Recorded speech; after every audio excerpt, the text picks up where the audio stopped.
Hey, hi, I have some very cool lithops to show you guys, and I'm about to repot them. So, I have some striking colors of red. I wanted lithops in pink because I have many browns, I have many greens. So, I have made this very gritty soil mix of perlite, granite, cocoa peat. I wanted to have bigger chunks, but sadly I don't have, and I have added a little bit of compost. I have trimmed the root part little bit just to check if the root part is not completely dead. You can see the white part, that's fresh root part. Because eventually, if you do not have a good root, or if you have a dead root, eventually the lithop will die.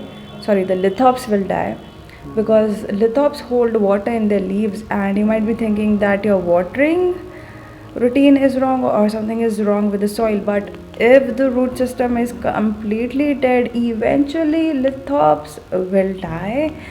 um, I have many other lithops too, and I just love them. I want to experiment with some of them. I want to create some, natural habitat style or something cool plant styling with lithops, which I will be doing in the future, and I will share with you guys on Instagram too. If you love lithops, let me know in the comment section. If you are new, don't forget to subscribe. I will meet you next time.